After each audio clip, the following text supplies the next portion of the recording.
part of the Earglue Media family of podcasts.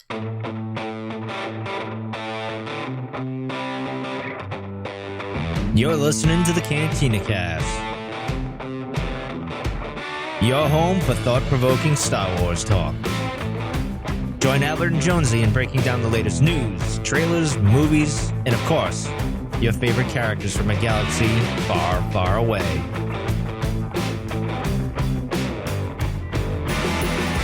Hello, everyone, and welcome to the Cantina Cast. This is episode 304, the Rise of Skywalker preview show number 2. So we had a chance to kind of talk, finally, some Rise of Skywalker last week. We just had a show that came out 303 with Michaela joining us as a guest, and this will be the second to last show that we do prior to the release of the big movie next week. 7 days as of this recording. I mean, less than 7 days, technically, speaking as of this recording. So here with me tonight to help me break down the dark side characters, first off, is none other than the voices inside your head, all of them. Please welcome Jonesy to the show. Jonesy, welcome back, sir. Appreciate it. Actually, it's 7 minutes away from exactly 7 days of when I'll see the movie. So we're at 9:43 p.m. My showing's at 9:50. So yeah, exactly a week. That's pretty awesome. Pretty cool. Yeah, you're seeing it like 17 times. So yeah, and my first showing's like I want to say it's like 6:30. I don't have time. I don't want to do it tonight, but I think it's at 6:30. Right. It's before 7:00. So I will at this point either just be wrapping up or I've got like maybe 15-20 minutes left in the movie if my math is right. So I got to ask you a question then. So and then you're going back around midnight, right? Yes. Are you going to go? Are you going home first, or are you just going to stay there? Is it at the same theater, or are you going to a different theater? Yeah, same theater. I will be coming home. Probably, go to take a shower. Okay. I don't know. You going to see it by yourself, or are you seeing it with other people? Nope, all by myself. Oh, forever alone. I think what I'll do is come back and like start making some notes because I mean, there's going to be just so much to break down, and I know we've talked about this going into the show and like. The very first time that we do it, and it's a very, very different experience now, I think, for both of us, right? Now that we're on this show and doing a podcast about Star Wars, or maybe it's not for you, but it is for me. And that first showing, I can't enjoy the movie. Like, there's just too much analysis that I'm trying to do and things that I'm trying to process, and I've never been able to enjoy any of the movies since doing the show. It's not again until that third, fourth showing that I'm finally like, okay, I've got everything out. My theories are down on paper, and I feel like I've caught everything that needs to be caught outside of just really subtle spoilers or subtle Easter eggs and that sort of thing. So by that point, that's when I can finally just go in as a fan, sit down, enjoy it, relax, and take it all in, and that's usually the fun experience. I know that sounds kind of bad because it seems like it's ruined it, but it really hasn't. I mean, I enjoy the first showing as much as I do the fourth. There's just different things that I'm doing, and there's just different expectations for me going into those movies. Well, what I like about it, though, is if you've only seen it once and then we're able to give our kind of take on it, it's nice to hear what the first impressions are and then to be able to see how they evolve and how they change after you've seen it that second, third, or 17th time like you will. It's right. Just, it's interesting to see how that changes over time from that very first initial reaction of, I mean, even as basic as, did I like it? Much less all of the stuff in between. And you're right. It's an interesting experience trying to capture it all in your head and then try to rush back and make some notes. And rather than kind of sit back and start debating a little bit, like pieces of it. And then when you go back, you get a little bit more, but we got to absorb a little bit faster these days, but it's still fun. And we're still going to get a great, I think hopefully that first show it's going to be fun. It's going to be interesting. I'm excited because this is my first saga film with the Cantina Cast. To get an initial reaction. Yeah, we did Solo, but I joined you guys after the aftermath of Last Jedi, kind of halfway through it. Was it like March or something like that? Yeah. It's all one big blur. Well, that's going to be cool then. Yeah, it'll be neat. It'll be neat. Yeah. All right. Well, we've got a ton of news. Little bit of news that we'll do here, and then we'll get into breaking down some of the characters, and we'll talk about that here in 2 seconds here. But got to start with bad news. Starting with a downer. So, and I have not looked, and maybe you have an explanation, and maybe there is no explanation, and maybe just God hates us, but the art of the Rise of Skywalker is now not set to be released until March. Is that right? Of 2020? It might as well be like 2021 because that feels like forever. It was like March or May, one of the two. Why are they doing this? I don't know. I just think it's not ready. There's got to be something either in the publishing of getting it ready or just the actual printing and publishing that's gone wrong. It seems to me. And my guess is just not quite assembled, but this is exceptionally disappointing. I mean, we love the art books. And you get so much from it. You get all of the different iterations of it. You get the different story ideas. The art is fantastic, of course, as well. But you just get all these different elements and you get little flavors of the story and how it evolved. And man, to not have that for several months after the release of the movie, it really is a downer at least for us, of really some really great works that we're not going to be able to get to dissect and compare. But it's kind of cool though. We'll be able to analyze the movie for a while and then we can come back to the art book and have a little time to digest that maybe. But man, to not have that as kind of a companion along with like the visual dictionary, like we did with Solo and then some of the other ones, is pretty disappointing. Not pretty. Yeah. It's really disappointing. I agree. So do you think there's any chance that the reason they're not going to release it is because it has something in there that they're potentially going to surprise us with? And I don't even know what that is, but I'm trying to like be positive about this and go, oh, there's a master plan here, and somebody like Disney didn't, fumble the ball, so to speak, when it came to making sure that this thing was ready when they said it was going to be, when they've only had 2 years to work on it. But right. and even then, it's like, okay, so it's the art of the book, right? So even if anything is in there that's spoilerish, it's conceptual, right? It's conceptual, exactly. So I don't know. And the normal release date is usually the week of or the day of the movie. So from a spoiler perspective, usually, you can mitigate that risk if you're a fan, right? You don't have to go and get the book. And if it releases the same week, no big deal. So yeah. I think this is purely it's just not ready. And that's, like you said, you've got a long time to prep this. So what is the real holdup behind that? And I doubt we'll ever know that answer. You know what the first thing I thought of, or the first thing that came into my mind when I saw that it was being pushed back to 2020? What's that? But it's a whole nother year. All right. That's terrible. I apologize for that one. It's just another season. Yeah. You can play with your friends later. I guess technically that's true. It'll be spring. It really close is. to spring. Close to spring. Wow. Uncle Owen's knowledge knows no bounds. We're 8.5 minutes into the show and not talked about a damn thing. Yep. So we don't really do a whole lot of rumors here on the show, but only if it's intriguing enough. And I think this one qualifies.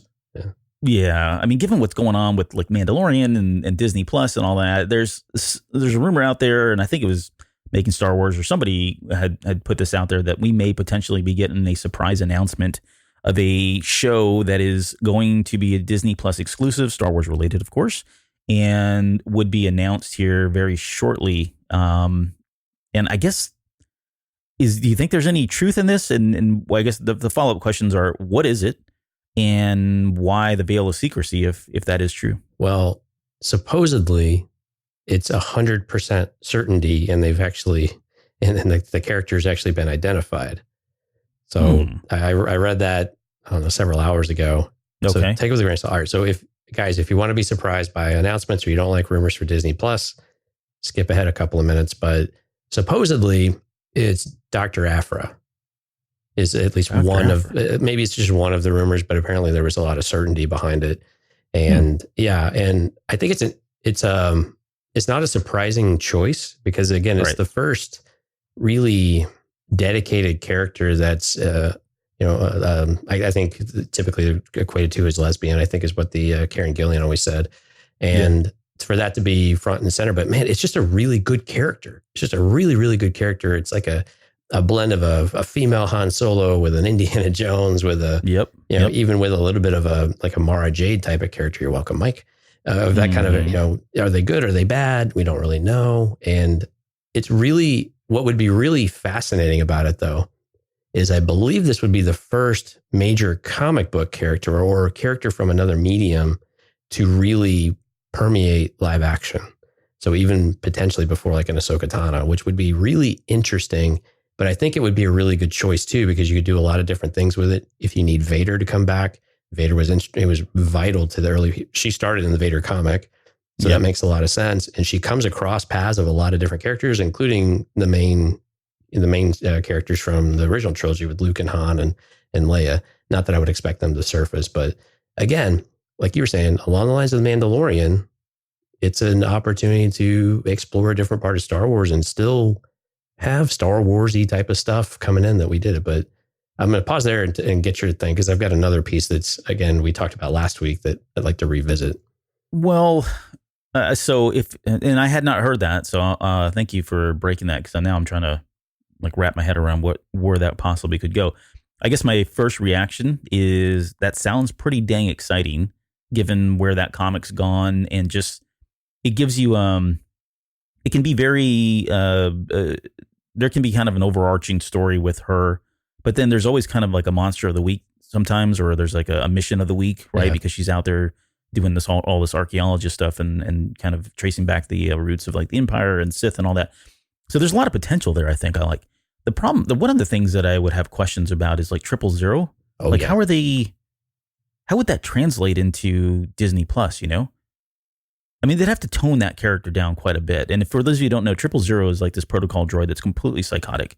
I mean, he relishes in killing people and torturing people and all that. And he's a protocol droid, so he looks like 3PO, but with the red eyes, which, well, anyways. No similarities. Yeah, no similarities. So there's that. And then BT1 is just as bad, just doesn't speak. But, I mean, he's probably the more crazy one, if you will, right? I mean, they're both pretty insane, and they're both, these two characters at least are with Afra. I mean, they're kind of main characters, and so I would question, I guess I have questions about, one, are they going to be included? You know, is this going to be, where are they going to fit in the timeline with Dr. Afra? Is it going to be based around the comics? Is it going to be before, you know, after, that sort of thing? And because that may exclude those two characters, right, in some way. So yeah, I mean, it's all, I mean, I'd be down with it. I just wonder what the tone's going to be, given that it's on Disney Plus, or how risky are they going to go with what they show and what they do? It's a great question. So if it's not Afra, where were you kind of straying, or what was interesting to you for a different character? Or did you have one? I don't even know that I had one, because I'm sincerely surprised that this is even a possibility, because that doesn't make sense from a marketing perspective, and just like you know, Disney's out there and they're selling this stuff. It just seems like the stakeholders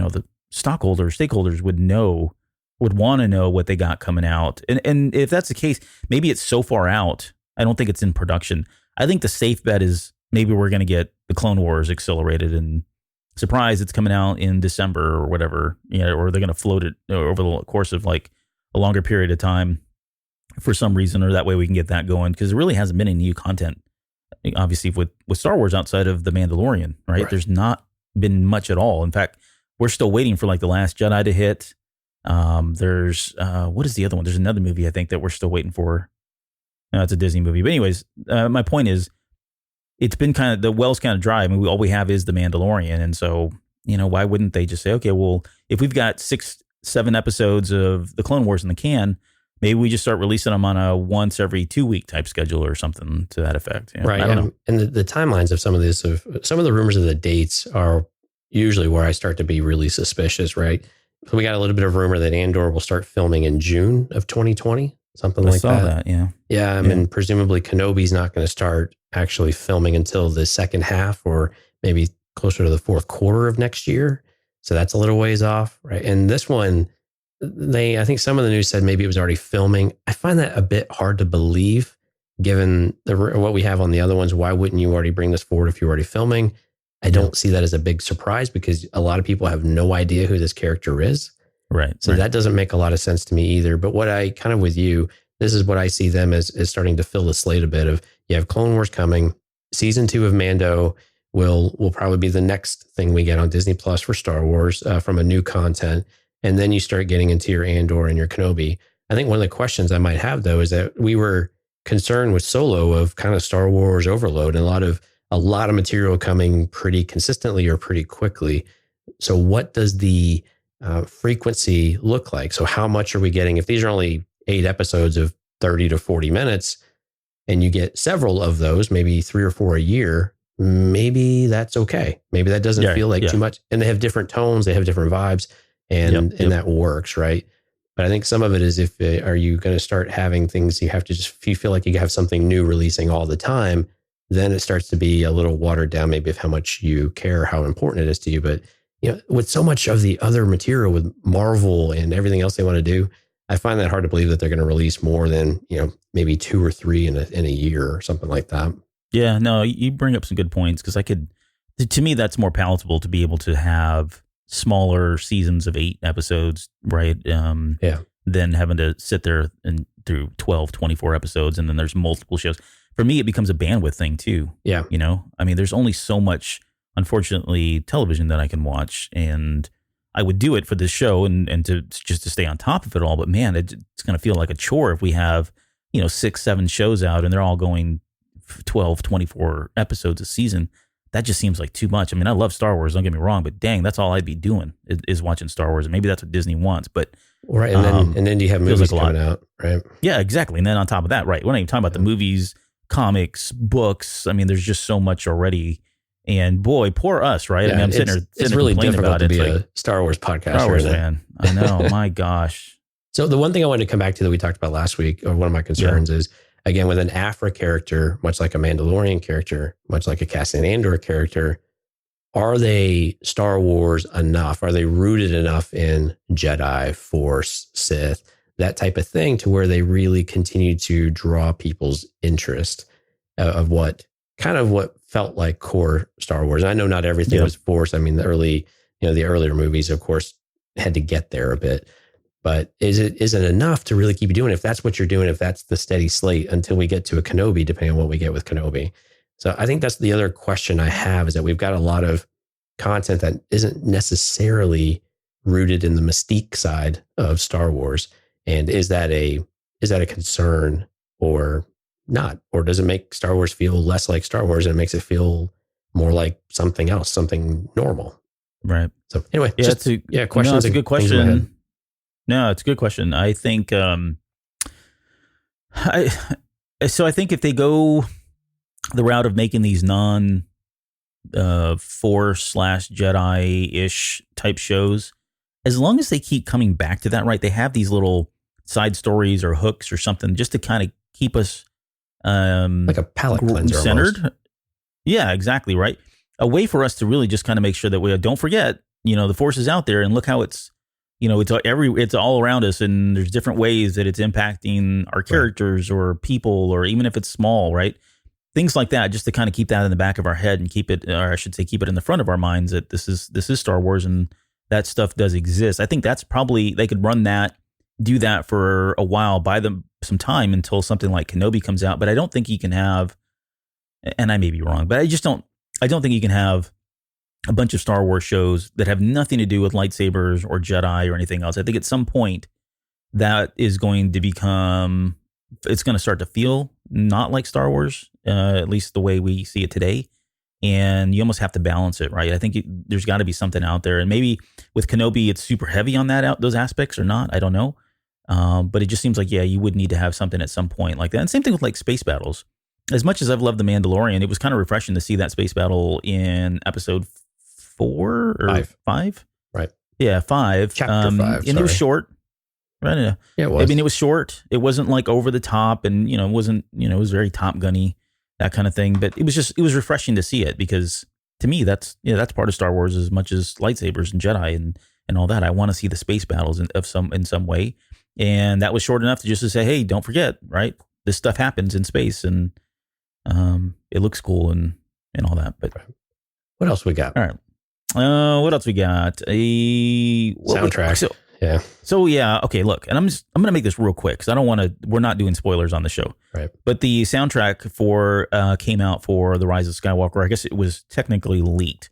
It was officially released there's a thing they do that's called the For Your Consideration. So they released a bunch of tracks to potential voters for like Oscar nominations and that sort of thing. And that's what they get to listen to and make a decision about whether or not this is something they want. And they've got a time limit, right? They've got to get this out before a certain time, because then once the time goes over, then you roll into the next following year. Anyways, and usually they release this. If that happens. You don't win because there's so much other movies that come out. I mean, it's just all about timing. Right. So they released this out. They released 23 tracks. of the Rise of Skywalker soundtrack, and I've listened to them a million times already. I absolutely love the soundtrack, and that's all I really want to say. I don't want to spoil anything. I'm not going to give you.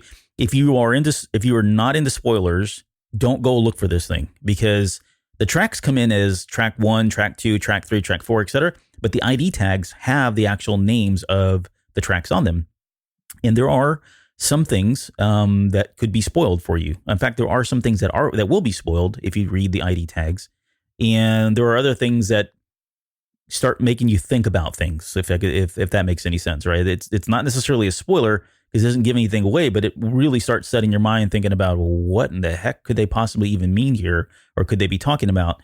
But all that to say, again, the 23 tracks that were released, it does not include the main title theme, right? That's not part of it, and they don't have like the end credits theme, and that makes sense because those are just really the two main pieces that we know, and then it's just this big long medley of all of the other songs put together. So I think this is a whole soundtrack, and I could be wrong, but there's quite a bit in here. There's, again, 23 tracks. Most of those are 4 or 5 minutes long. Yep.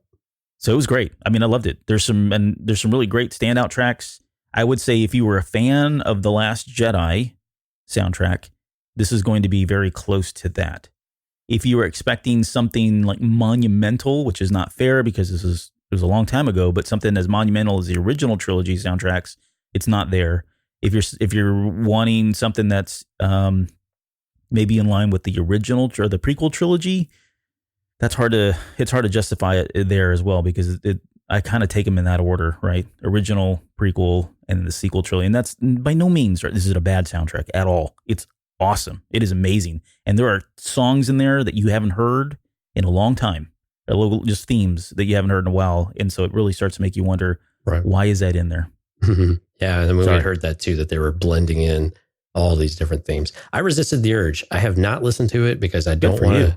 Yeah. I cut myself off. I'm like, I'm not going to go and intentionally, accidentally, whatever you want to use, look at the ID tags and look and see what it is and start to color my opinion and trying to visualize and everything. So I made the conscious decision, as much as I am desperate to hear the soundtrack, I'm going to wait till it's released like a good little boy and go see the darn movie first and then get the soundtrack and just pump it through the speakers in the car for the rest of the year, most likely.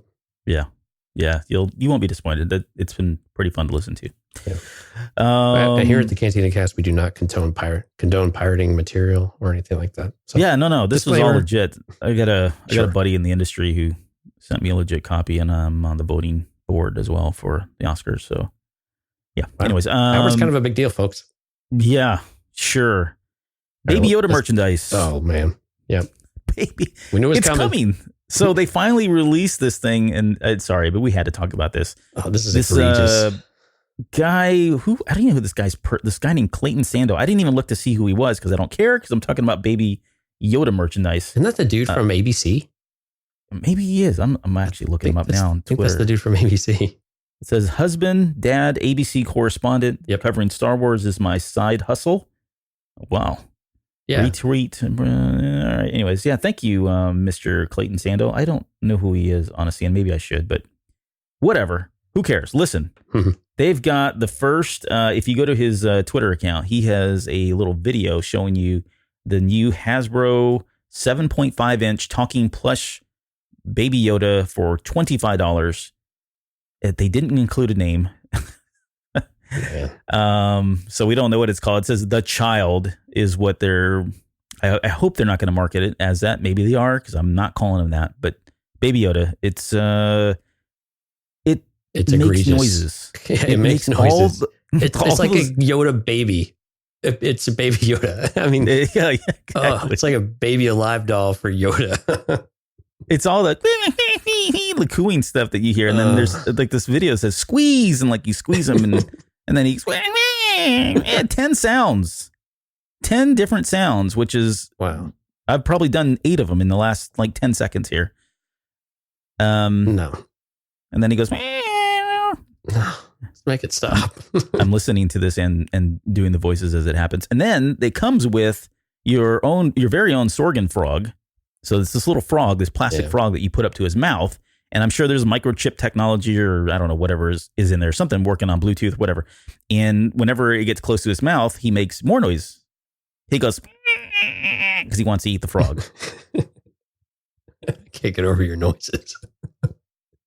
Man, this is... Oh, my God. He's God. So cute. And like he comes with a bowl of sipping bone broth is what it says. No, that's kind of cute. Yeah. So that's a little soup bowl. Yeah, a little bowl he's been drinking out of. But Yeah, I mean, yeah. Man, okay. May. All we wanted... May of 2020. May of 2020. Yeah. On sale this 6 holiday months. season. You'll get it next holiday season. Exactly. All we wanted was a plush Baby Yoda. And they could have sold them for, a $30 markup and they would have flown off the shelves. Oh, yeah, absolutely. We did not ask for this, and we do not. I swear I don't need this. We will not have It this. just goes to show you that Disney's all about quality, right? I mean, for $25, you're getting a plush Yoda, It's a steal. Baby Yoda, that talks and has a frog and a bowl of soup. What more do you want? Just a plush Baby Yoda? Oh, that's Please? right. You've already said that.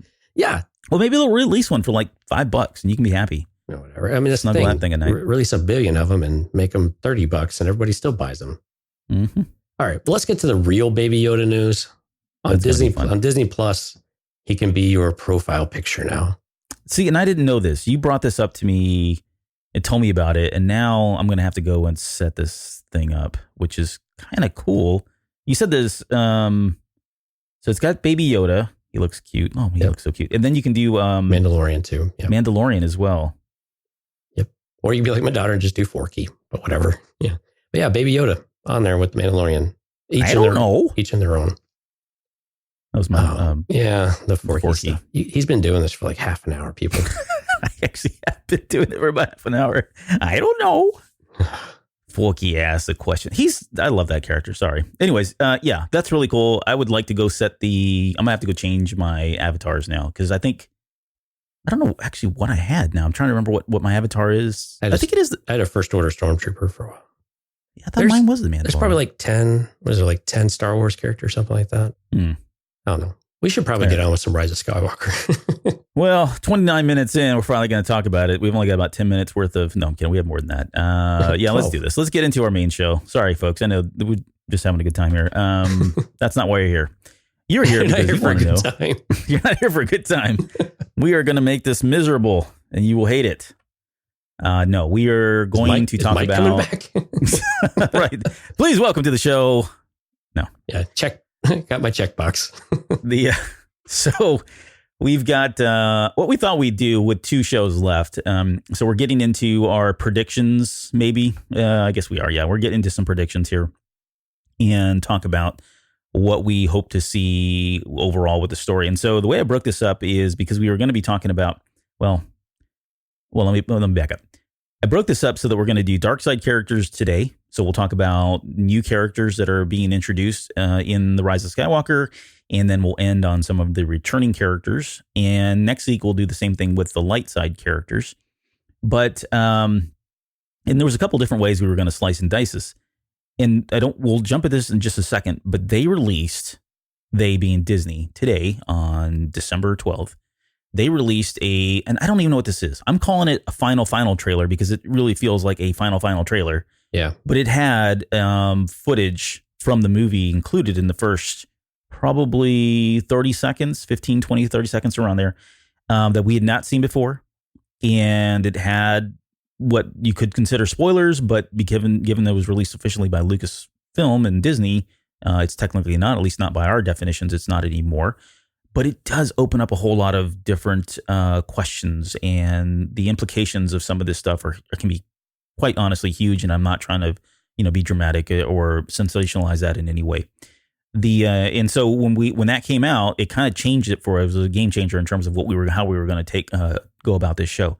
So what we thought we'd do is just talk about the dark side characters. We'll end on Kylo Ren because that's essentially where this trailer is playing heavily in.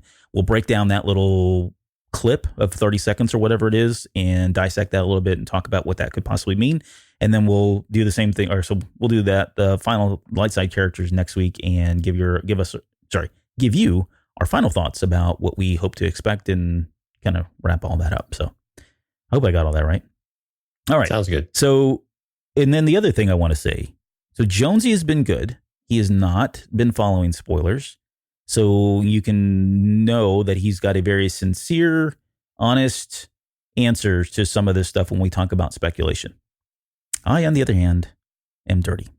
You naughty boy. Naughty boy. So I told on the last show, I said, I'm not going to do it. We're not doing spoilers. I'm not doing it. And I really meant to not do it. And I'm kidding myself. I couldn't do it. So I know some stuff, but I'm only going to, my comments will be only about what I've seen on the trailers themselves.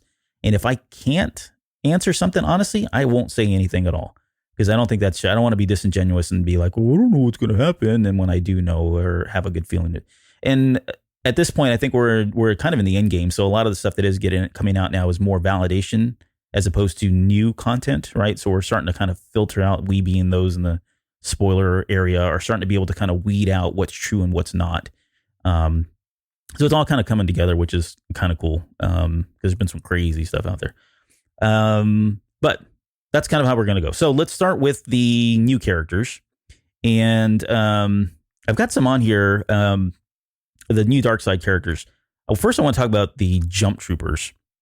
And my question really, and I don't even know where to go with this because it's, we get a new stormtrooper type just about every movie. That seems to be like the tradition, which is kind of cool. I like that. Yeah. We know there are a bunch of them out there. In this one, the jump troopers, there was some controversy, I guess, about whether or not, there was that line, there's that one little trailer teaser TV spot that said they fly now. And there was a lot of people going, well, they've always been able to fly. And people are putting, pictures out there from stuff from the EU and all that. But first off, in their defense, I think, Poe and those characters maybe they've not seen this type of trooper before. Or the fact that the First Order troopers can fly or have jump packs in some way, right? I don't know what that is.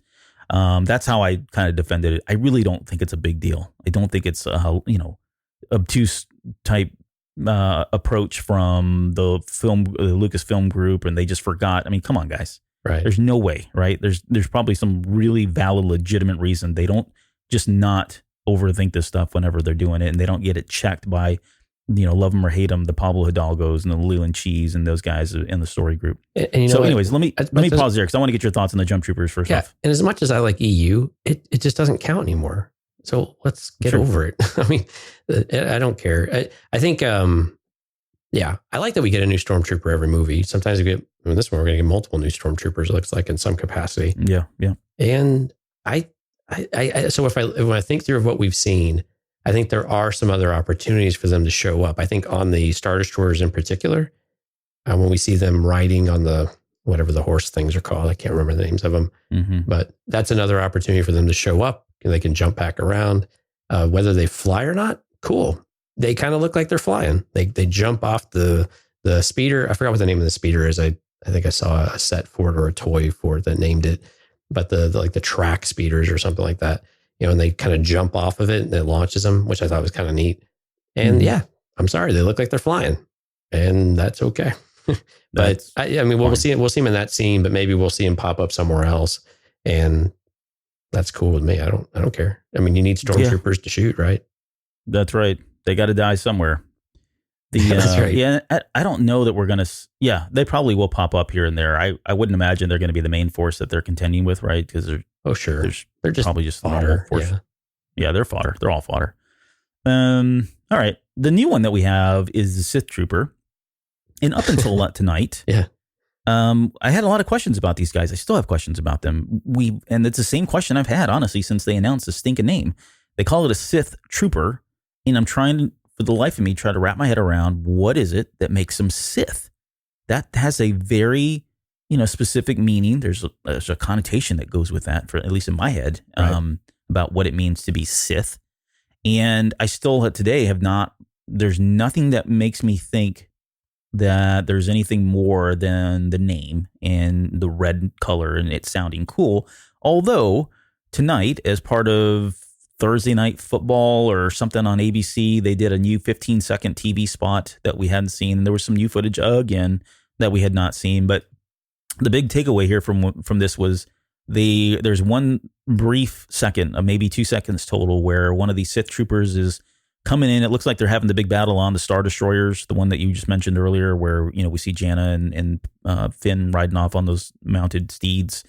It looks like it's happening on that, or at least in that same kind of battle, that same scene, and they're flying. They're coming in on jetpacks or jump packs or whatever the heck they're calling them. So I guess that's kind of cool. It's a new feature that I wasn't expecting them. I didn't think they would be the ones to fly, or they could fly. So maybe this is just going to be par for course, and maybe the Mandalorians are going to get called in to kind of help with the aerial support. But anyways, no, I'm reaching here. But yeah, what do you think about this?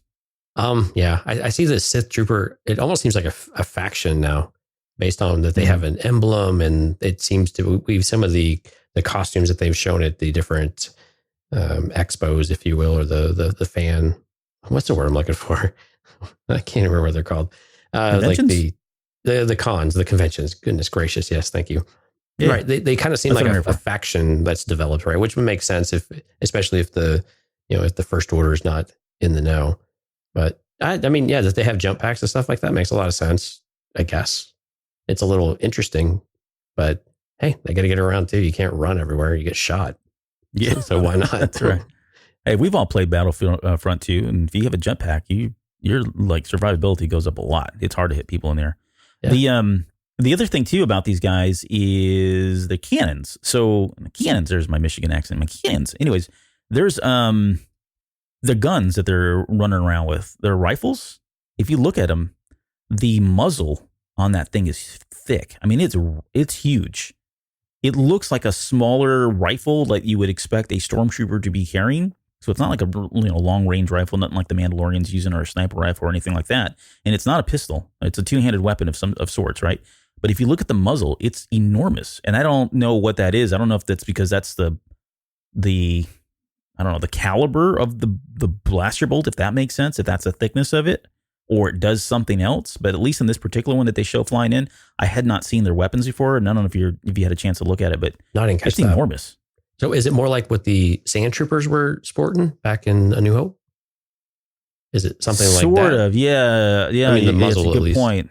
Yeah, the muzzle is very similar, although this one almost looks like a silencer, but it's just big. If you get a chance, pull that up, and maybe I'm looking too much into it. It does look it's pretty large.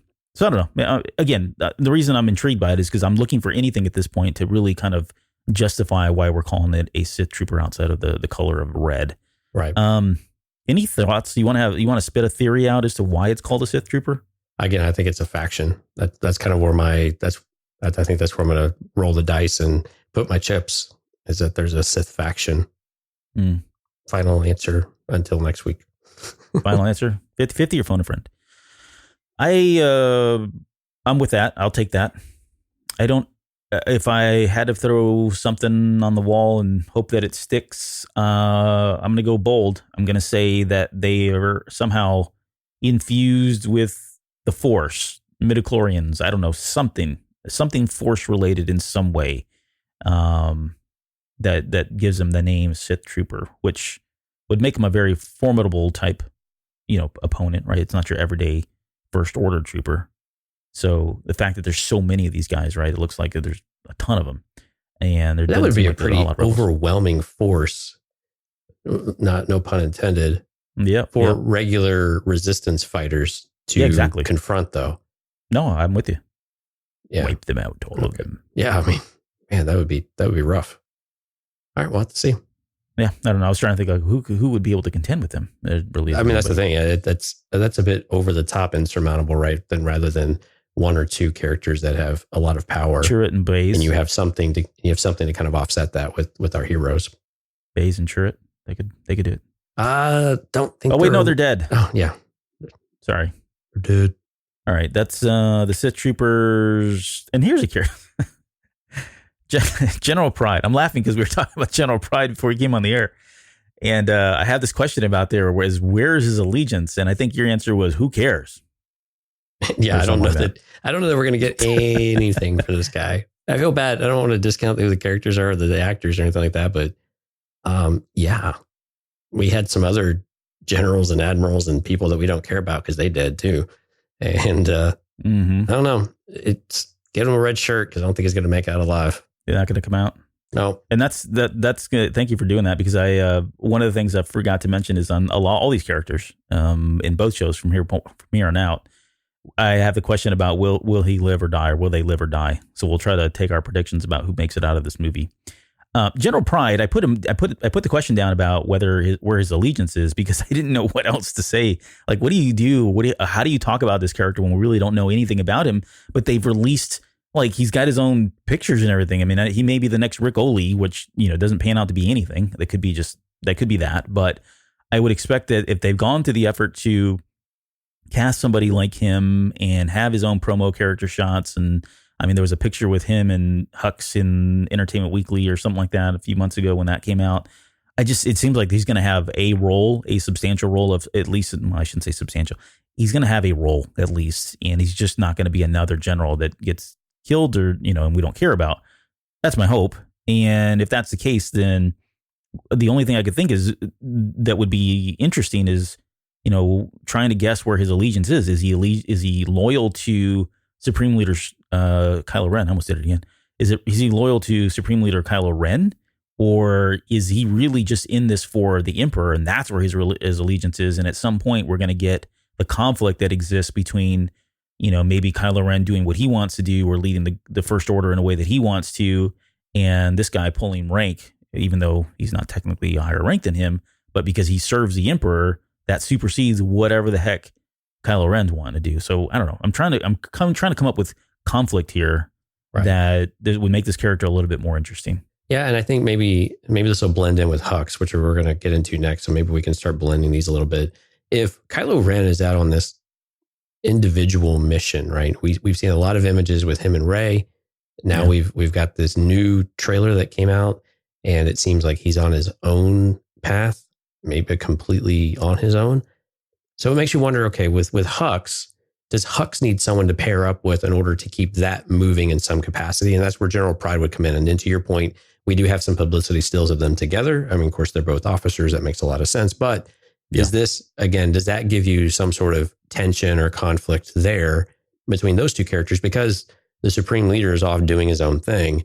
And now we've got some other, is it a power struggle or is it something else that's developed, back home kind of thing between Hux and Pride? And so I think that's kind of where I'm leaning more towards, is that this is a way to give them a counterpoint, or maybe even an ally. It could be could just be an ally, but some sort of counterweight to what else we're going to see with Rey and the crew, as well as Kylo's individual path and what he's up to. Yep. I'm taking my notes here. So I'm going to call this segment Live or Die, man. Just out of my love for the Karate Kid. But Live or Die, you've got him dying. I'm going to say he dies too. Yep. Fair? Yep. We agreed. Right. I concur. Good doctor. Agreed. Okay. Let's talk about the returning characters now. And all three of them. Technically two, but we're going to count Palpatine as a returning character. Let's start with Hux. So when we last left Hux in The Last Jedi, and I went back and listened to some of that show that we kind of did a wrap up on almost 2 years ago now, we were really scratching our heads about, okay, so what's going to happen? We know that at one point Hux tried to kill Kylo Ren, and now Kylo Ren is the Supreme Leader, and that seemed to have rubbed him the wrong way. We know this guy is not above killing anyone, including his father. So the question, I guess, at this point is, what's left for him? Like, what do you think his state is in this new world a year later, where Kylo Ren is the Supreme Leader? He's got to, at least on paper and face to face, pledge his allegiance to him, even though he knows that he probably feels like he's the one that he should be the rightful person to be the leader. They both had a relationship with Snoke. We talked about that back a long time ago, about that was kind of like, squabbling brothers, vying for daddy's attention and favor and all of that. And that relationship was probably there, but now dad's gone. So what happens now? Do you think they have a history now? They've been trying to kill each other. Do you think they've been getting along? And then what's left for him to do here in this movie? I'm surprised he's alive. Got to be honest with you, because as Supreme Leader, there's no retribution for Kylo Ren not to just off him, do away with him. I mean, and so it's just the characters around. So I think this is going to get into, again, a bit of a usurper type of mode, especially once Kylo goes off on his own thing, which I would presume is probably a challenging point in the relationship anyway, if you want to call it a relationship. But I imagine he's always kind of, like you were saying, kind of always doing his own thing, Kylo in particular, and Hux is left holding the bag. And again, I think this is his opportunity, again, try to seize power or something like that, that we start to get this rift within the First Order potentially there as well. And again, is that where pride comes in? Maybe so. But I think that's really the only role. I mean, someone's got to keep the First Order going if Kylo is gone, if he's not present. And I think that's largely what Hux is going to do, him and Pride in some capacity. Yeah. I don't know. I don't know what to think with Hux. Like, part of me thinks... Well, let me ask you, I'm going to ask you a really terrible question. Do you care what happens with Hux? Oh, I mean, no, it's terrible, but I mean, do you have the attachment to him that it's something you really are interested in where he goes or what he does? No. And my attachment to him is probably deeper than anyone that's not read the Phasma book. Mm-hmm. Because that book, when you find out, and I've already spoiled it, so too late, but when you find out that he was behind his dad's death, that to me was like, okay, that guy's a snake. I hope he dies. And I mean that in the nicest way, because I think that was good for his character. But if you had not read that book, he just seems like a very kind of one-dimensional, whiny, yelling kind of character that no one probably cares about. And I think with the novel, at least it gives him another dimension there that you don't necessarily get. So it just feels like there's got to be more to him there, to be honest. I hope there's more to him. We didn't get around to covering the comic, but the comic gave us a little bit of that too with Hux too. Again, that snake and that willingness to do the cruelty that is underlying that character. And so I'm curious. That's the part I think I'm curious about Hux. Do I really care? The character we got in Last Jedi was a bit of a step backwards for him compared to what we had in The Force Awakens. So there were some moments where he was okay, but there were, kind of the beginning part of Last Jedi, I think in particular, kind of turned some people off. I'm one of those people. I didn't really like that interaction as much. But with that comic book, now I'm interested at least a little bit to see what is the Hux that we get at the end of the day. And does that tie back to the really cruel person that had this difficult childhood and a difficult father and was capable of some of these other things? Where does that leave him at the end of the day? And probably leads right into your question of whether he lives or dies. So which is it? I say he dies. Who does he die, or how does he die then? Oh, come on. I don't know. How does he die? He dies at the hands of... I don't know how he dies. Does he die by... Does Kylo kill him, or does he just go down with the Star Destroyer or some... Yeah, I'd say he goes down with a ship in some way, of a ship or in a ship or something along those lines. I can't see Kylo Ren, to your point. If he wanted him dead, he would have already killed him. Yeah. I think he has not killed him, because I think as much as we don't like the character or we think he's a weasel and all that, he may just be really darn good at his job, right? And Kylo Ren knows that, yeah, he could do that, but it would put a huge hole, huge deficiency, one more thing he needs to contend with as Supreme Leader, and he's not really a threat to him. And so why remove him? He'll just continue to punish him and make him feel stupid or whatever he needs to do, as long as this guy keeps the lights going and keeps all the operational stuff going and keeps the flight in good order and all that. I can see or the fleet in order. I can see where that's the way it gets rationalized, why he doesn't just go off and kill him. He's not a threat. Yeah. I mean, he's a chump. He's not going to touch him. So yeah, I don't see Kylo Ren killing him. So there's got to be another way that he would die. But yeah, I would say he dies in a ship in some way. Yeah. I'd like to see maybe Kylo even kill him. glorious. Yeah, I'd like to see Kylo kill him. Not going to lie. I think it would be pretty satisfying. But I'm with you. Right. I think the most likelihood is, he goes down with the ship in some way. All right, we're going to say die and die. Die. Or Hux. Yep. Later, Hux. See you, buddy. Nice. Go back with Peter Rabbit. Gingers have no souls anyways. I'm kidding. Oh, man, that was brutal. I know, that came out of nowhere. I'm sorry. I really Man, we love all you. We love all you redheads and your Irish folks. We love you guys. Yeah. Albert doesn't, but I do. Yeah, good cop, bad cop.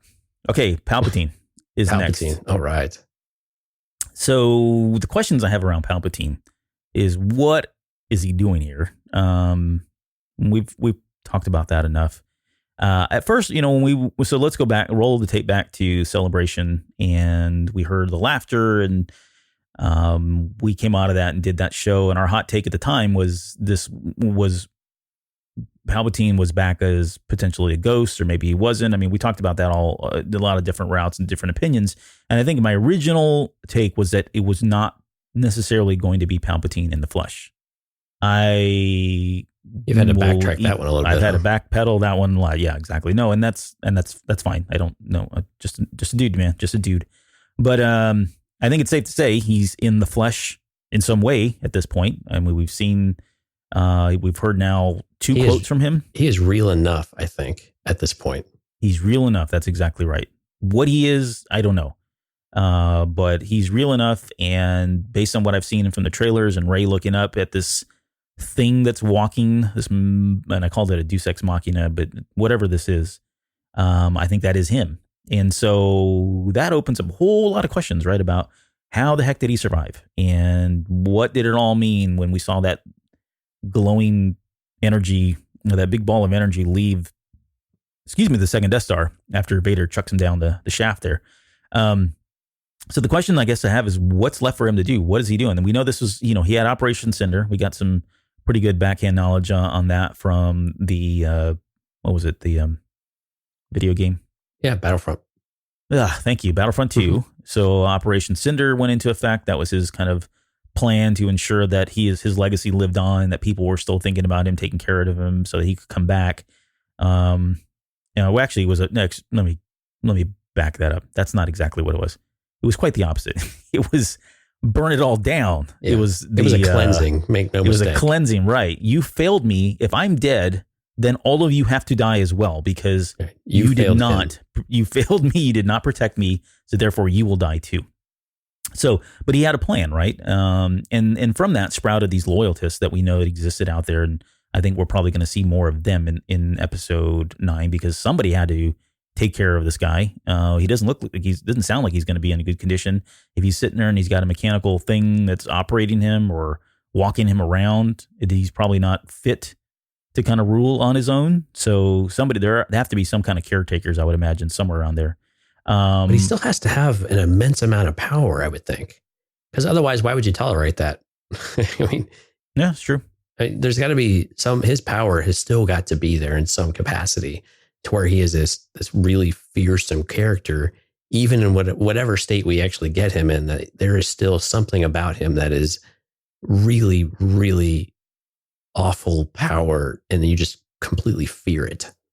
And what's he been doing this whole time? Well, he's been organized a Sith army, apparently. I think that's the thing, though, right? The Sith are exceptionally patient people. Of all the things that they're good at, it's the patience part, and lying in the shadows and lying in wait, mm-hmm. and building an empire underneath your feet without you ever realizing it. And I think, it could be as simple as that. I mean, sometimes it is as simple as that, where he's just been building everything and he's been growing his power. And again, some of the things we're getting from the trailer here, you've got some quotes here, and not to steal from some of the Kylo Thunder, but when you talk about I've been every voice you've ever heard, that starts to give you a lot of different ideas about what he's been up to, and about what his grand scheme is, and who the key players are in that, and who he is targeting, mm-hmm. right? And so I'll stop there and let's go into there, but no, let's do it. Go ahead. Yeah, so if he's all right, so let's do the quote. All right, so at last, my boy, I have been every voice you have ever heard, right? And inside your head. Now we have a few characters that emerge throughout that line. We go from Palpatine, and then we think we hear Snoke, right? For the you've ever heard. And then inside your head, we get Darth Vader. Yeah. So if that's a real line, that is really cool, actually, first of all. This trailer that we got, this 1.5 minute trailer, I got to be honest, probably the best one we've had, because it was freaking epic. And it was all the stuff that we want to see and want to know, right? It was very Kylo centric. It was very Palpatine centric. And what is going on, and what is the story? And why has Ben been targeted? And that's what this really feels like, is that Palpatine has targeted Ben Solo as the Skywalker lineage for some reason. Again, we still don't know why that might be, but there's a lot of importance, again, still with the Skywalkers, to what he has been still instrumental in manipulating the Skywalker lineage, rather, in some capacity for his own means. And again, I don't have an answer for why that is, except for, unlimited power and all that stuff. But do you have a theory? I don't know that I do. Because I'm just rambling at this point.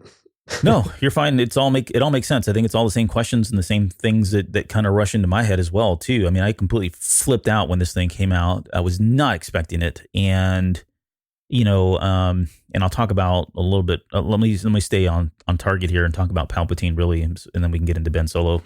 I'm sorry, Kylo Ren.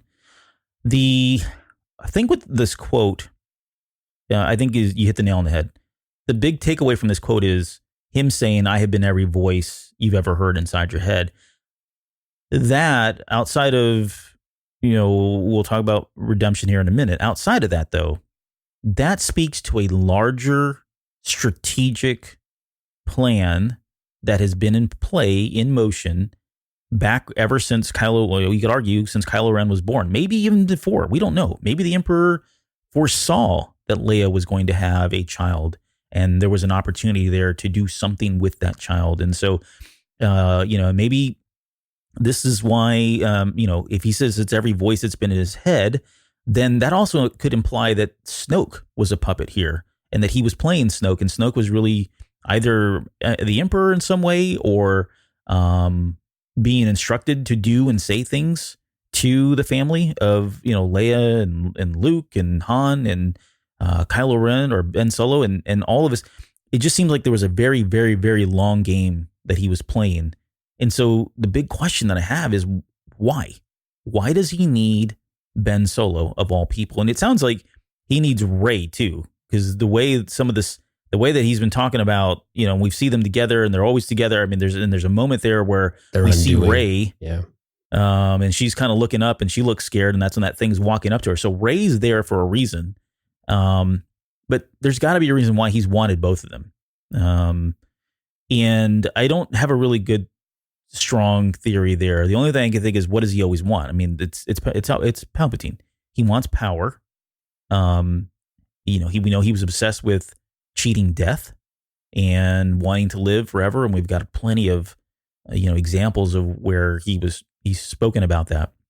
And so maybe that's part of it. And it could be as simple as that, right? It doesn't have to be anything any more grandiose or anything, huge in any way. It could just be as simple as that, because that's his character, right? He wants to live forever. He does not want to die. He wants to, rule the galaxy, and you can do that. And the longer you live and the more you're around, you got a better shot. So again, it could just be as simple as that.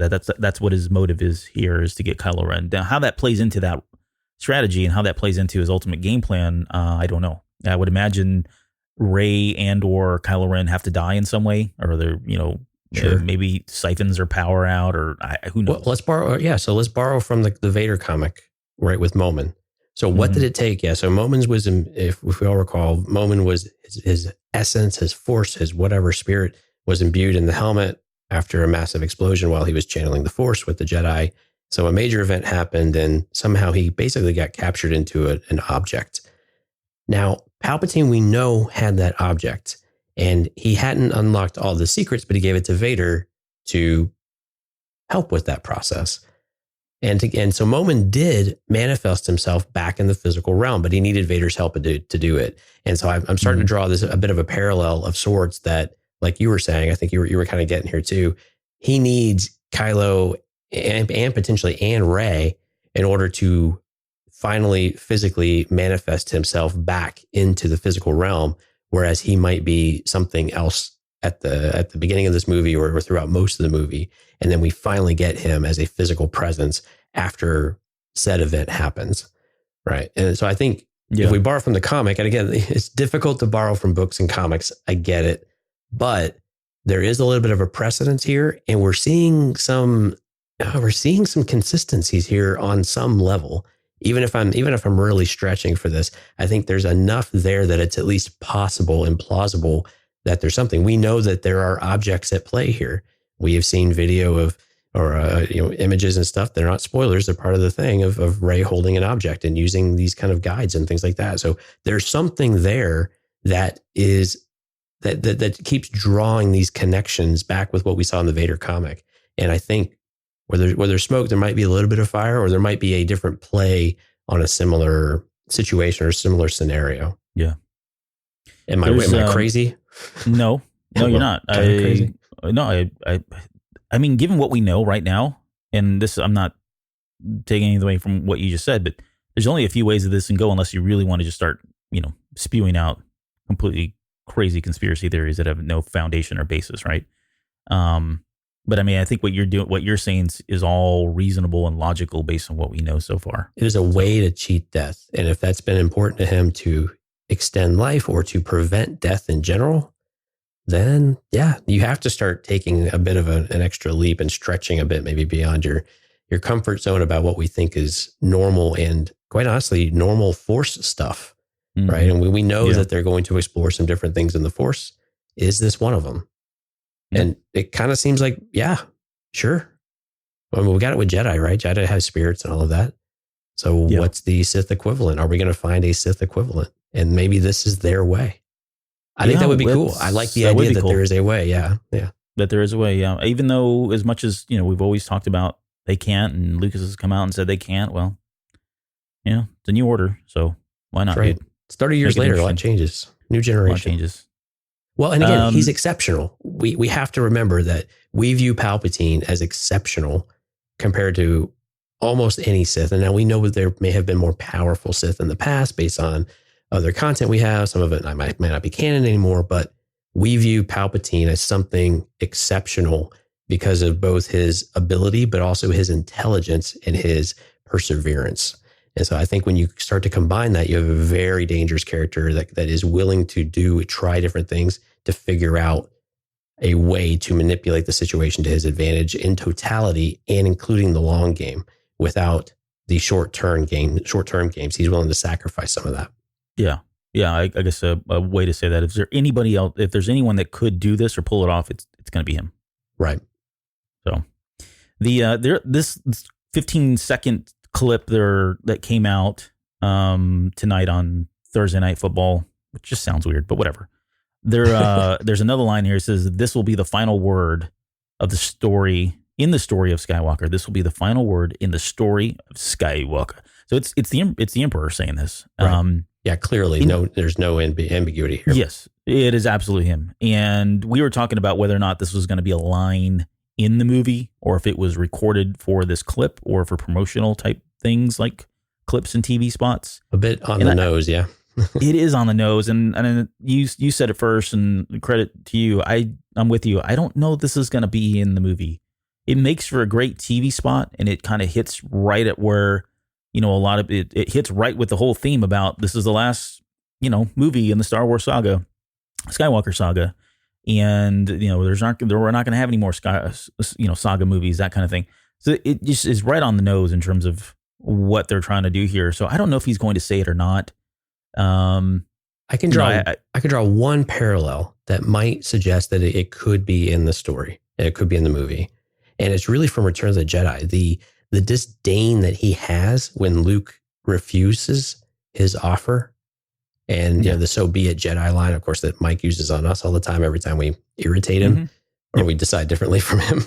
But when I think about that moment and the look and the way that he delivers the line, I can see a connection to this line where he has just had enough of the Skywalkers and he is ready to put an end to it. If we subscribe to the fact that he created the Skywalker line, at least in the Force sense, we know that he didn't create Shmi, or we don't think he did. That would make sense. But right. If we think that he manipulated the whole thing from the start with Anakin, this would definitely be, you know what? I've had enough of you guys and it's time to end this. So I can see some parallels there, especially when I start to look at the interaction we had with Luke and Jedi. I think there's enough there that you could say, okay, this would still make sense and it would still fit the story, even though it feels a little bit on the nose. It could still work and not feel like one of those eye-rolling moments. Yeah. So I guess the question that I have then is who's he speaking to, and what is the final word? Wow. Yeah. I mean, I guess the obvious choice is Kylo/Ben, Mhm. right? I mean, he's the only confirmed Skywalker lineage bloodline that would be presumably right in front of him. But again, I mean, we know that it seems like Luke is still around. We know that Leia's around in some way. So you could look at them individually or collectively, or Kylo specifically. I mean, we still don't know everything about Rey, of course. So I guess there's always a possibility there, especially if they were to combine strengths for some reason. So I think, and there's a few varieties, but I mean, Kylo has to be kind of the first choice because he's going to be the one that's still right in front of him physically, I think. Yeah. I would go with somebody like a Kylo Ren. Beyond that, I don't know who else it could be, honestly, that he's speaking to. It would have to be a character that we're not familiar with, maybe. He could be talking to one of his lackeys, too. I mean, for all we know. Doesn't have to be anybody significant or important. All right, so tinfoil hat time. Put it on. All right, it's on. He's talking to, or he's having this interaction with Kylo. Let's just say it's Kylo. So he says, he's about to put an end to this, and it's the final word in the story of Skywalker. And then like Luke appears as a Force spirit. That would feel like a pretty cool moment, yeah. Yeah. I mean, you could see where that would be a pretty powerful moment. You just start grinning ear to ear, like, oh yeah, it's going down, like it should have gone down in Last Jedi. It's going down. Right. Yeah, we haven't. We've not had a chance to talk about it. Maybe we can segue that into the Live or Die Man, because and this one's kind of a tricky question with him because he's already died once. Right. Well, he's kind of got to die again, right? He's got to die again. Yeah. But does he come back to life first? Right. Yeah. How do you kill somebody that's not alive if that turns out to be the case? I mean, I don't know if that's true or not. All I'm saying is it's a Star Wars zombie movie. Exactly. I was trying to go back to the Snoke, the Last Jedi novel, and there was all that line in there where he says Skywalker lives, the seed of the Jedi Order lives as long as he does. Hope lives in the galaxy. He's talking about Skywalker, right? And he's kind of just berating Kylo Ren, going back to what we were just talking about the final word. But anyways, getting back to your question, or I guess segueing into living or dying, maybe a death in the afterlife, or in a death in not real life is a true death, right? So maybe he's in this, if he's still in this state and he never comes out of it, maybe that's only the only true way to put him down. Tinfoil hat theories, maybe there's something like Momin's mask or some other physical object that needs to be destroyed before he can no longer hold an existence in the quote real world in some way. And so maybe there's a moment in there where that's how they finally do him in. I don't know. We've this week we talked about it on the last show, but J.J. Abrams said we were going to see new Force powers we had never seen before. Right. Maybe there's something there that manifests within Rey or Ben Solo, or maybe they combine their powers together in some epic moment and take him down. I don't know. Force ghosts. I mean, yeah, I don't know. There's a couple different. I'm trying to think of other. Again, tinfoil hat stuff.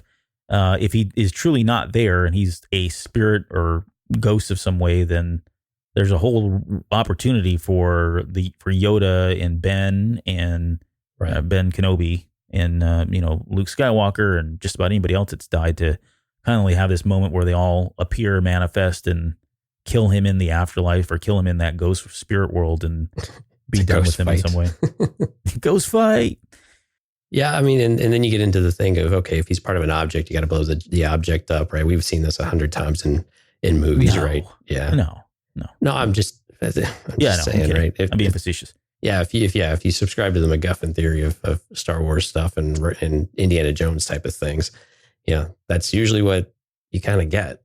I think he somehow comes back, though. I think he physically comes back, and they have to take care of him out, in the physical realm.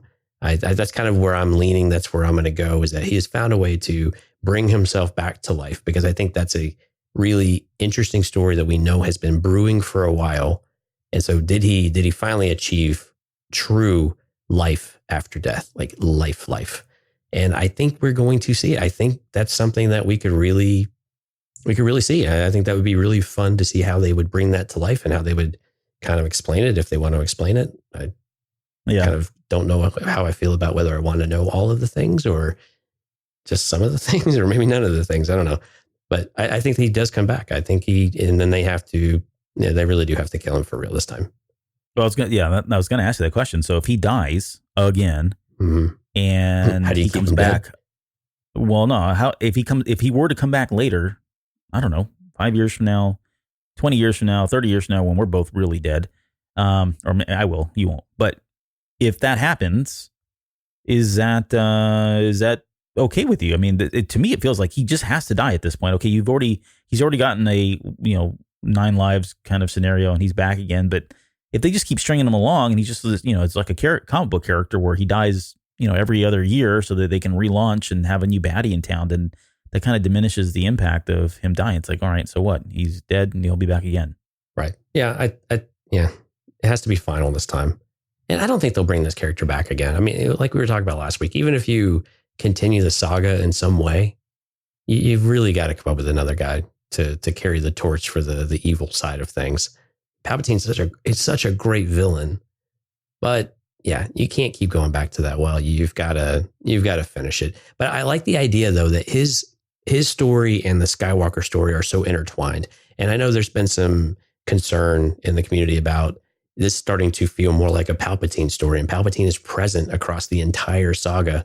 But I think that's the point, right? He is so intertwined in this thing because he influenced every single step of the way.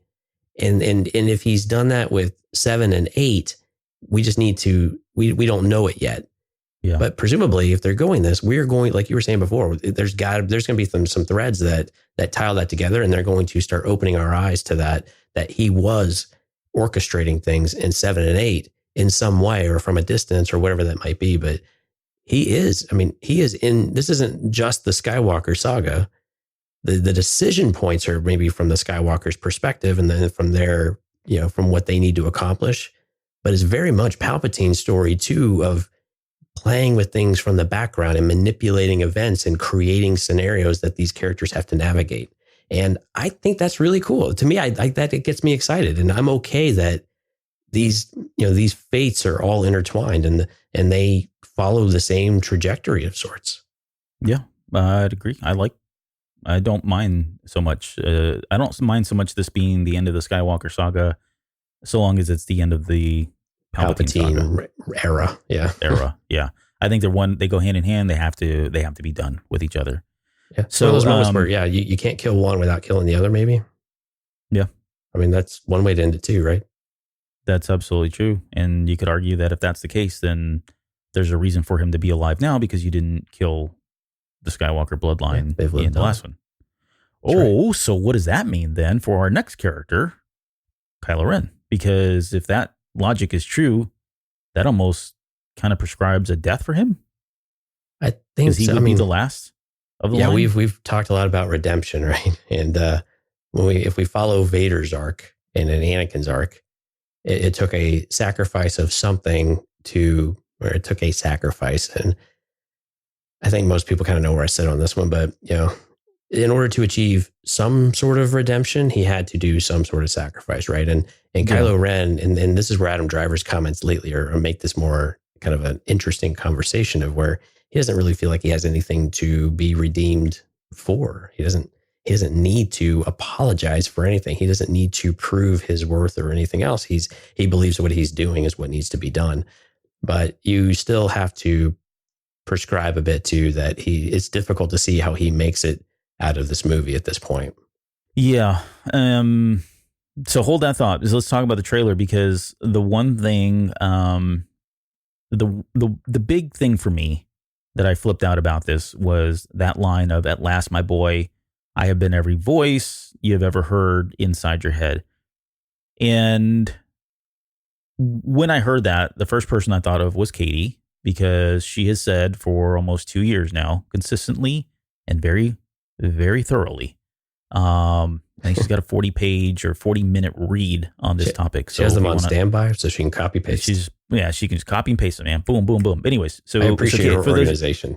No, she's awesome. So those of you who don't know, Katie's someone who's been on the show, and she's a fan of the show, a friend of the show. Sorry, friend of the show. She's not a fan. She's a friend of the show, and she was very mind changing. Right, that was the episode. 2.5 years ago, something like that. Yeah, exactly. And it was kind of the whole point of that when she came on was to talk about how she used real world examples of like brainwashing and brain cleansing, or I forget the terminology. Brain changing, something like that. Yeah, right. There's two different kinds, which is all awesome stuff that I'd never really thought about or even wanted to know about, but now I do, and I think it's really cool.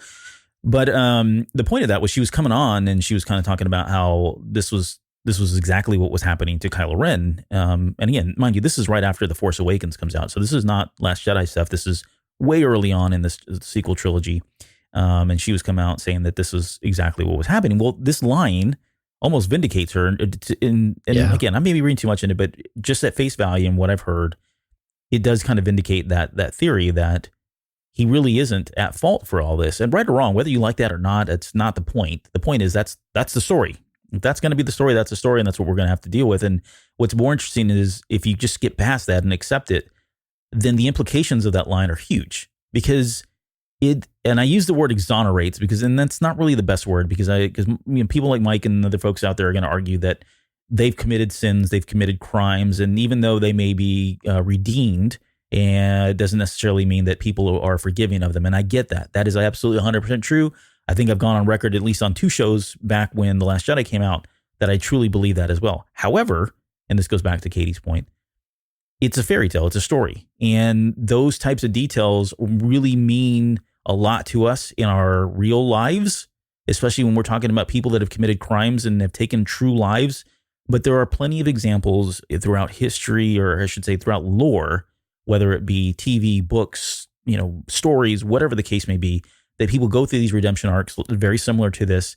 And you come to find out that they actually technically were the protagonists all along, although we didn't know it initially.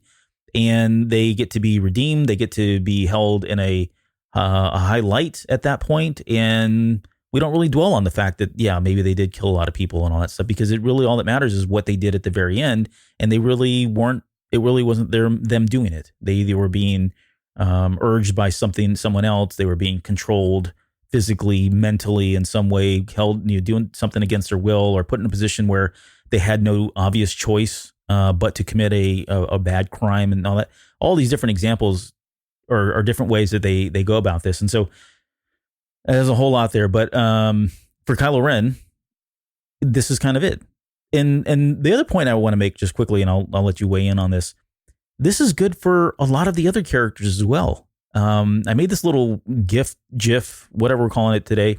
Actually, no, it was a video. I think I did a video where I went and grabbed a lot of different clips from The Last Jedi and The Force Awakens, and in this clip as well that we saw tonight, because to me, the minute you exonerate somebody like a Ben Solo, then it really does a lot for characters like Leia, who probably dealt with all the guilt of, this is all my fault. I was too wrapped up in being a senator and trying to rebuild the Republic, and I should have been here from him. You've got Han Solo, who I think it's The Force Awakens, says this is my fault. If I'm not mistaken, I can't remember if it's that one or Last Jedi, but at some point he says he's trying to take blame for it. Like, this is me. I did it all. I was a terrible father. I know it. I acknowledge it. They both probably have some guilt there, where they felt like they both went into their own comfort zones, right? And because of that, one of the byproducts was a child who felt ostracized or even just left behind, uncared for, unloved, and wanted some type of love and affection from a parental figure of some sort, whether it's a mom or dad, and boom, Snoke comes in, or Palpatine comes in, or whatever the case is at that point. So I think for them, this idea that Ben is redeemed because he was not at fault, and this was truly mind manipulation, and probably at a higher level because the Force is involved, then it doesn't make them bad people, or as bad of people that we maybe were thinking, especially with like character like Han Solo. He's maybe not the deadbeat dad. Right? He could have been there for him, and we're not going to say that he wasn't, or he was.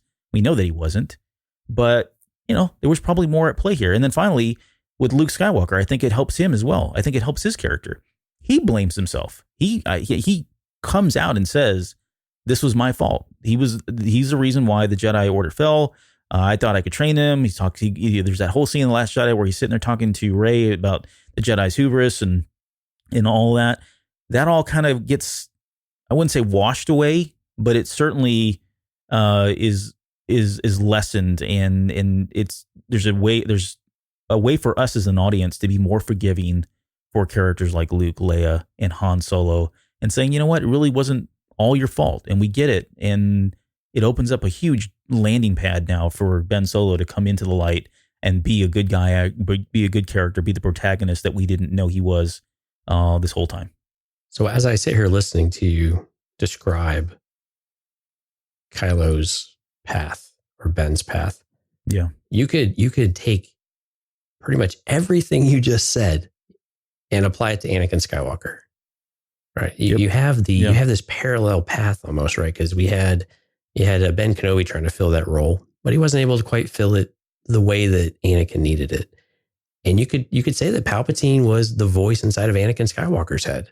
You could get there pretty easily because we know they had a relationship. They had a relationship outside the Jedi Order, and we don't know how often they may have been interacting, but we know that he was putting things in his head, and we know that he was saying things in order to encourage that dissent and encourage that rift between them.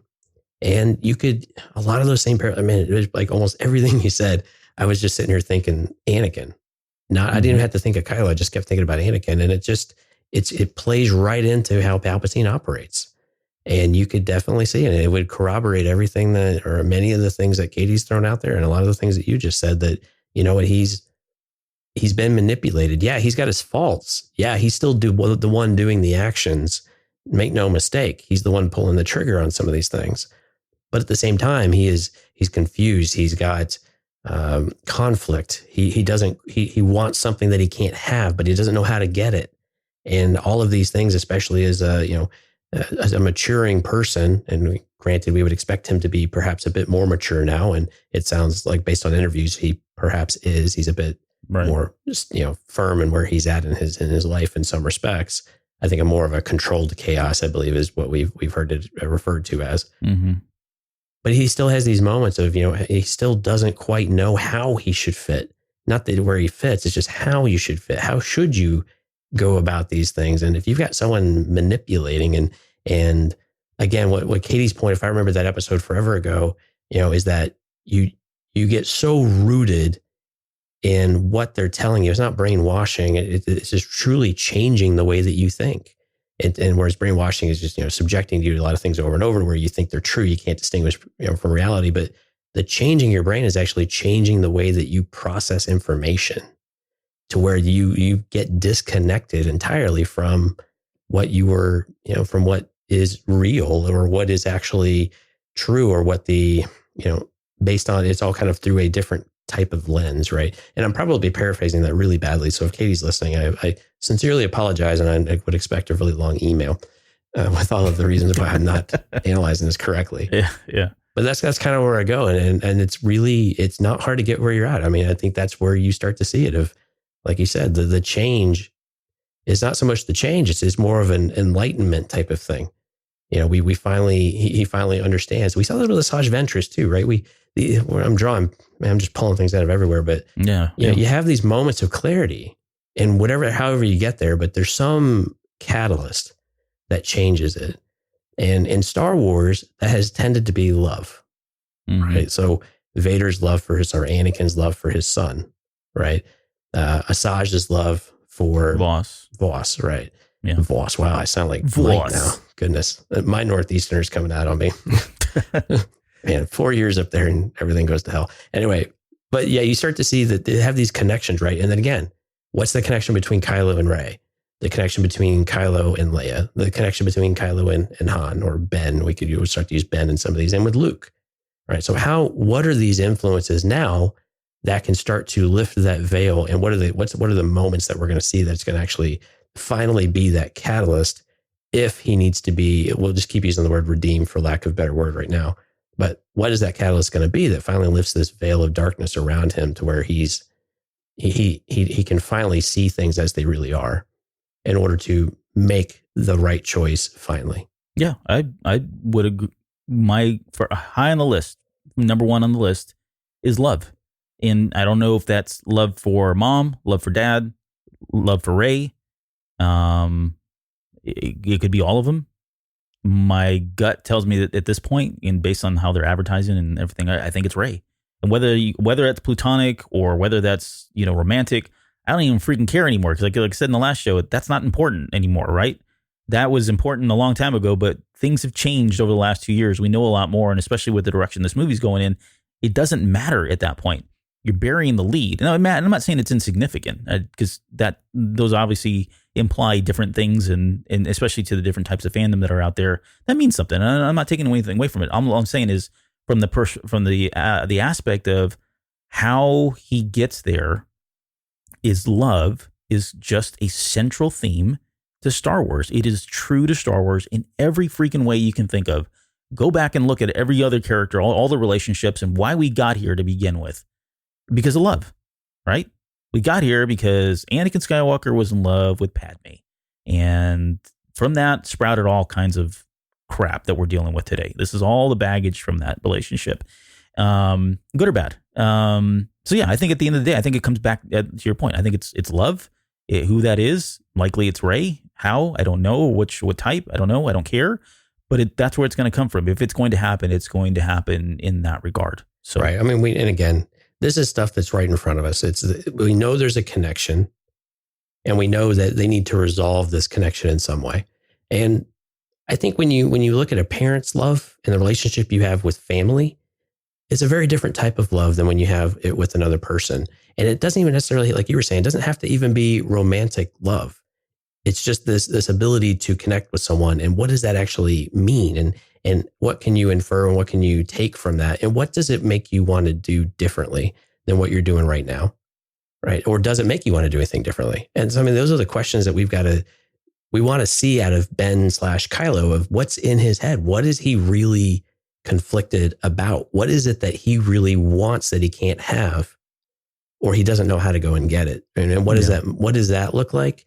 And then you can start to see how all the other pieces start to play of how they finally get him to where he emotionally or physically or whatever needs to be in order to finally achieve what he's capable of, or achieve, peace for the galaxy, or however we want to equate this, or whatever the end game kind of looks like for lack of a better word, I guess. Yeah. Not to cross the streams, but there's something there, right? So we need to know what matters most to him. And we've got to see that beyond whatever his circumstances might be. We need to see truly what matters most to him, because right now it just seems like it's this eternal loneliness that he can't seem to get beyond because of all of the other things that have happened, and this isolationism in a lot of respects, right? And his inability to make these connections that would alleviate those, and the manipulation that he has felt, he then tries to portray and then to push onto others, like we saw in Last Jedi with Rey. Exactly. Yeah. Right. And the whole question about parents or her parents and things like that. So again, what does he truly want? And then how is he going to finally get it, that it's actually going to be pure and honest and truthful and something rooted that's actually satisfying? Boy. That was deep. That was very deep. Well, no, it wasn't. Hopefully that's why you're here. So there's one last thing, and I'll make this quick because we're way over on time, more than I thought we were going to be, and that's not a bad thing. But there is one thing, and we're going to revisit this because I have in the notes, it says the Chosen One prophecy revisit after the Rise of Skywalker. I think I don't, and we can talk about this, Jonesy. Sorry, I'm kind of pulling an audible here. I don't want to spend too much time. Well, I don't want to spend any time talking about it today. I think it's probably a conversation best suited for the next show. I definitely want to talk about it when we come back. And the reason I say all that is because there is a part of all of what we're talking about here with Kylo Ren and being redeemed and, going down that path. And what does that say about Anakin's redemption? And what does that say about the Chosen One prophecy, right? What are the implications here of all of that? Was it for naught? Is it flying in the face of what Lucas wanted? Is it flying in the face of what, he said come out and canonically said that Anakin was the chosen one, prophecy, end of story, that kind of thing. All that we can dissect and break apart here. But I think it would be fair to only do that after we've seen The Rise of Skywalker. We can maybe speculate on it maybe in the next show, because I think it is something that we probably should touch on, because I don't want to ignore it by any means. But I don't think we can have a truly meaningful, like substantial conversation about this until we get out of that movie, because I think there's more here that we don't know yet. And I say that as someone who's, read the spoilers. This isn't, as far as I've seen, there's nothing that's touched upon it, but I cannot believe that they wouldn't touch on it in some way. I agree. I think you got to pull for, come back full circle and complete that arc. And again, tell us what we haven't been able to figure out ourselves. If it's something different than what we thought we had with the prequel trilogy and the original trilogy and Anakin's journey, then help us get there and show us what that actually truly means. And we're happy to speculate till we're blue in the face on it, because there's a wide variety of angles you could go from it. But yeah, I agree with you. Once we get the movie, I'm hopeful we're going to be able to revisit this conversation and look at it in totality and say, okay, this is what this prophecy probably means. I don't think we're going to get the whole answer, but we can at least get a new interpretation of it, I think. All right. So last question, live or die? I think he's got to go. I'm sorry. It's kind of the trope though, right? You do the right thing and you have to make that sacrifice for it. And it would be in line with Anakin and Vader. And I think that's the parallel that is right in front of us. And so I think that's got to happen. So that's what I'm going with. Yeah. Okay. I think 2 years ago when we talked about this, we had a show. We were talking about Kylo Ren, talking about redemption and whether he would live and all of that. And I think I said then what I'm going to say now. I think he does die. I don't see him living past this movie. I think I still stand by the fact that he's going to die as part of his redemption arc in some way. The only difference is 2 years ago, I was like, I hope he dies. And now I don't know. I don't know that I really hope he dies. I think it's a different kind of feeling for him, especially now with, in light of this whole, being manipulated all his life, kind of being concrete. And or maybe it's not. Maybe it's more Palpatine manipulation. So let me give you a bonus question then, Albert. Bonus question. All right. So he dies. We're both saying he dies. Okay. Skywalker's over. Yep. Does he come back as a Force spirit in this movie? Ooh, uncomfortable silence. I would say he would have to. I think if he doesn't have to. Sorry. He doesn't have to. However, if you prescribe to the idea that he is a parallel storyline for Anakin Skywalker, I think it's only fair that he gets the whole treatment, right? I think he gets to come back as a Force ghost and be there and smiling and hanging out with all the other people that are dead.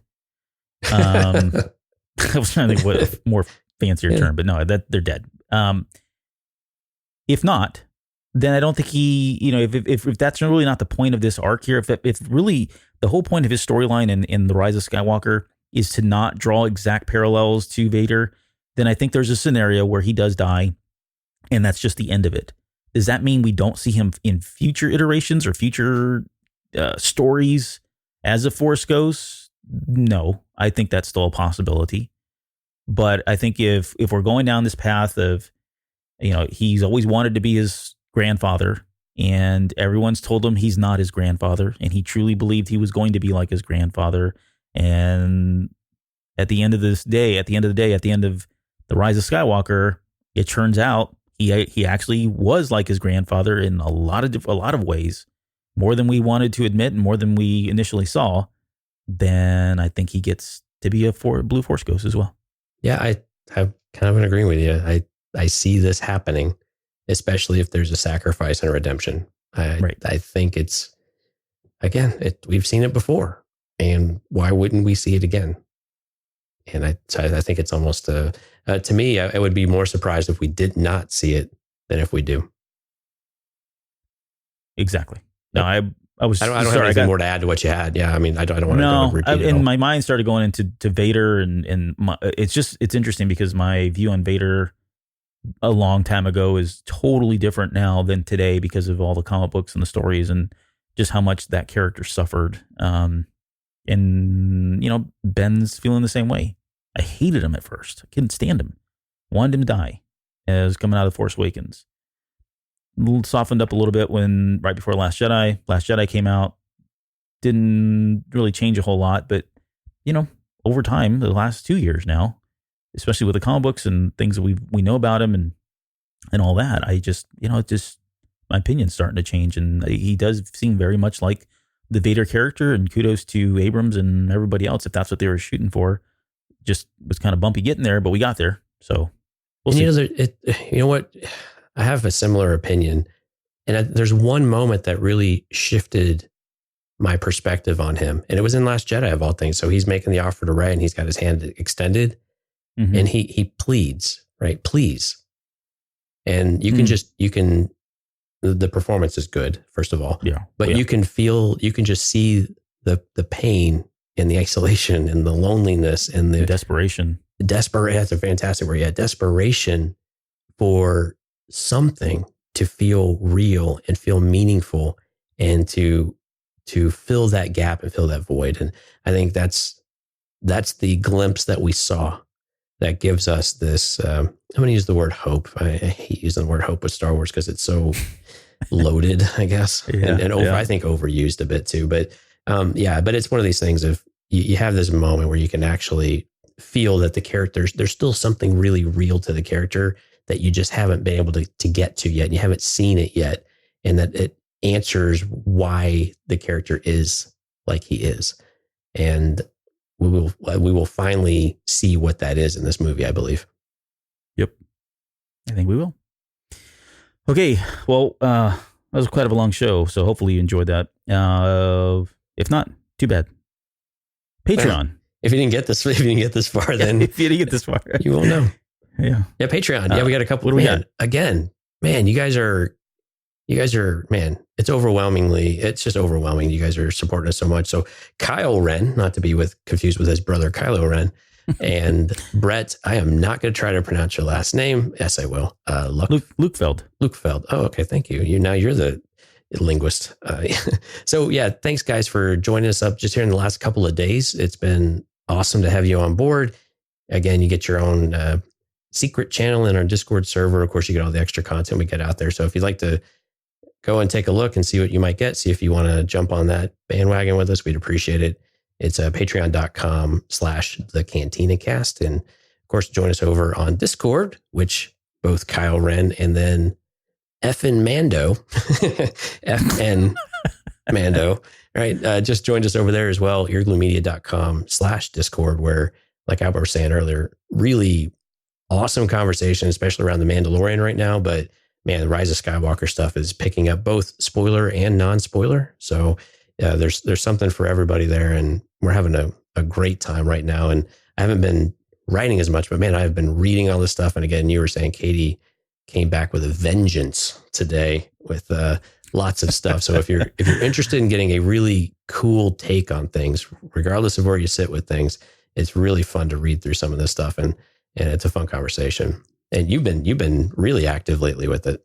Yeah, I have that in Twitter. I've been pretty active on my personal account on Twitter, which has been fun because I got a lot of stuff. My phone's buzzing all the time, and it's seeing your name pop up. You got to take me off on. Don't do that because I've had a lot on my mind, and sometimes I don't get it out until the show, and you're like, you know what? I'm tired of waiting for it. I'm just going to start using Twitter more. So if you want to follow me there, you can.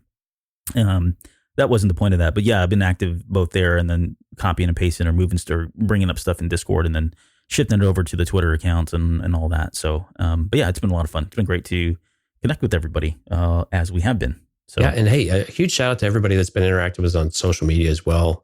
I know today we had a little bit of a background image behind Kylo. We had a lot of fun sharing some speculation about who all the characters might be over on Instagram in particular, and I think on Facebook too. And man, a lot of great comments, a lot of fun comments. So we appreciate everyone that's been shouting out to us over there and interacting with us there. It's been a lot of fun. Yeah, we didn't even touch on that. We did him going down that elevator and going into the Sith statues. And I'm telling you, man, that statue and it's not going to be this, but really looks like Mother Talzin. Like when you bring a picture of Mother Talzin up, and we posted this on Instagram, so go check us out over on Instagram, the Cantina Cast. It has a lot of similarities to Mother Talzin, which I thought was really cool because the witches, the Dathomir witches, I think were really cool characters that we got out of the Clone Wars in particular. And she was a neat character anyway, I think. So it was just kind of fun that it's not her, but yeah. It's not her, and it's definitely not Skeletor. Yeah, it's live action Skeletor. I don't know who brought that one up. Mike didn't like. No, I did. I was like, man. They were asking like, who does this look like? And I'm like, guys, this is obvious. I was talking to Mike. Skeletor. It's Skeletor. And then he posted cartoon Skeletor. I'm like, no. It's far worse than that. it's Masters of the Universe live action Skeletor. He did not enjoy that comment. That's yeah, right. I went and pulled the minute that we saw that trailer. I went and pulled the encyclopedia, which is over literally there, he went and pulled the encyclopedia. Yeah, it's like I'm pointing at it because I'm doing a video recording right now too, but I can see it from here. But I went and pulled my Old Republic encyclopedia just to see, because the character itself didn't look like anything that was familiar to me. The closest thing, and it would be cool. I'm not saying in my head at least, I am down with this being Darth Nihilus because it's close enough and it's not exact, which maybe they've taken some creative liberty just to kind of update or modernize the look in some way, kind of like they did when they brought out Bane in the Clone Wars. But yeah, that's the closest I can think of. So in my head, that's who it was, which is really cool because it's a very subtle Easter egg that no one's really going to know about, and those of us that are big Old Republic fans are just screaming right now. So yeah, I mean, I enjoyed it. Yeah, I mean the zones in the game, right? You see statues all over the place on the planet, so it's we know they exist. So why wouldn't they exist in this either? Yep, and then that's really cool. I like that connection. I mean, we got this a little bit with what was it? It was in the Grievous comic book, right? Where we saw some Jedi statues that looked pretty similar to some Old Republic stuff. So it's cool that he's getting infused, right? Even if it's just a little bit, or if it's just a flavor for it, doesn't have to be anything specific or actual tiebacks or references. But I like acknowledging the history of Star Wars. I think acknowledging the history of it and kind of embracing that and having a little fun with it is that for me that's really enjoyable. Absolutely. And sorry, but Maggie, if you're listening, that's who I was thinking it was. So little side conversation we were having about who this was over on Twitter. Was that Nihilus? Yeah. Okay. Yeah, about Nihilus. So anyways, we'll end the show here. I don't think we have anything else to do, right? Are we done? Yeah. Can we get out of here? Can we go? Done. What are we we can. All right. I have to catch a flight in 3 hours. Any last words? No, punch it. Okay. We'll see you next week with another show and more voices in your heads, and we'll get to the light side and give our final thoughts in the final hype show for the Rise of Skywalker. We'll see you guys in about 5 days. You're still listening? Wow, that's amazing. Well, I'm here to give you the disclaimer. Normally we do a big, long, drawn-out disclaimer thing saying what's what and who's what and all that other stuff, but I think you guys kind of know that Lucasfilm and Disney have no affiliation with us at all, and we have none with them. We talk about Star Wars, which is their property, and all that other good, fun stuff, but I think you can tell which is our stuff and which is their stuff. If you can't, well, then send a lawyer to send an email to me, and I'll be glad to chat with them. Other than that, you know what's what, so that's your disclaimer.